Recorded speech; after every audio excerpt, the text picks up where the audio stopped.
ಕುರ್ಚಿ ಕಿತ್ತಾಟದ ಮಧ್ಯೆ ಇದೀಗ ಕಾಮಾಖ್ಯ ದೇವಿಯ ಮೊರೆ ಹೋಗಿದ್ದಾರೆ ಡಿಸಿಎಂ ಡಿಕೆ ಶಿವಕುಮಾರ್. ಪ್ರಿಯಾಂಕಾ ಗಾಂಧಿ ಜೊತೆ ಸೇರಿ ಕಾಮಾಖ್ಯ ದೇವಿಯ ದರ್ಶನವನ್ನ ಪಡೆದಿದ್ದಾರೆ. ಪ್ರತಿ ಬಾರಿ ನಾವು ಕೊಡುವಂತಹ ಅಥವಾ ನಾವು ಮಾಡುವಂತಹ ಪ್ರಾರ್ಥನೆ ನಮಗೆ ಫಲ ಕೊಡುತ್ತೆ ಅಂತ ಹೇಳಿ ಡಿಸಿಎಂ ಡಿಕೆ ಶಿವಕುಮಾರ್ ಹೇಳಿಕೆಯನ್ನ ಕೊಡ್ತಾ ಇದ್ರು. ಅಂದ್ರೆ ಒಂದು ರೀತಿಯಾಗಿ ಮಾರ್ಮಿಕವಾಗಿ ಕೊಡ್ತಾ ಇದ್ದಂತ ಹೇಳಿಕೆ ಇದೀಗ ಪ್ರತಿ ಬಾರಿ ಟೆಂಪಲ್ ರನ್ ಮಾಡುವಂತಹ ಡಿಕೆ ಇದೀಗ ಮತ್ತೊಮ್ಮೆ ಕಾಮಾಖ್ಯ ದೇವಿಯ ಮೊರೆ ಹೋಗಿದ್ದಾರೆ. ಪ್ರಿಯಾಂಕಾ ಗಾಂಧಿ ಜೊತೆ ಸೇರಿ ಕಾಮಾಖ್ಯ ದೇವಿಯ ಮೊರೆ ಹೋಗಿರುವಂತದ್ದು. ಆದಿಶಕ್ತಿಯ ಆಶೀರ್ವಾದವನ್ನ ಪಡೆದಿದ್ದಾರೆ ಡಿಸಿಎಂ ಡಿಕೆ ಶಿವಕುಮಾರ್. 51 ಶಕ್ತಿ ಪೀಠಗಳ ಪೈಕಿ ಕಾಮಾಖ್ಯ ದೇವಿ ಪ್ರಮುಖ ಶಕ್ತಿ ಪೀಠ.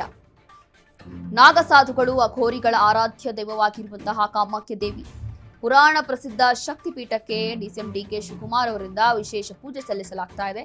ಅಸ್ಸಾಂ ಚುನಾವಣೆ ಹಿನ್ನೆಲೆ ದೇವಸ್ಥಾನಕ್ಕೆ ಭೇಟಿ ಕೊಟ್ಟಿದ್ದಾರೆ. ಅಸ್ಸಾಂ ಚುನಾವಣೆ ಹಿನ್ನೆಲೆ ಬಹುಶಃ ದೇವಸ್ಥಾನಕ್ಕೆ ಭೇಟಿ ಕೊಟ್ಟಿದ್ದಾರೆ ಅನ್ನೋ ಮಾಹಿತಿ ಇದೆ. ಪ್ರತಿ ಬಾರಿ ನಮ್ಮ ಪ್ರಾರ್ಥನೆ ಯಾವತ್ತೂ ಕೂಡ ಫಲ ಕೊಡುತ್ತೆ ಅಂತ ಹೇಳಿ ಹೇಳಿಕೆಯನ್ನ ಕೊಡ್ತಾ ಇದ್ದಂತಹ ಡಿಸಿಎಂ ಡಿಕೆ ಶಿವಕುಮಾರ್ ಅವರು ಇದೀಗ ಮತ್ತೊಮ್ಮೆ ಟೆಂಪಲ್ ರನ್ ಮಾಡಿದ್ದಾರೆ. ಮತ್ತೊಮ್ಮೆ ಅಸ್ಸಾಂ ಚುನಾವಣೆ ಹಿನ್ನೆಲೆ ಈ ಒಂದು ದೇವಸ್ಥಾನಕ್ಕೆ ಭೇಟಿಯನ್ನ ಕೊಟ್ಟಿದ್ದಾರೆ ಅನ್ನೋ ಮಾಹಿತಿ ಸಿಗ್ತಾ ಇದೆ.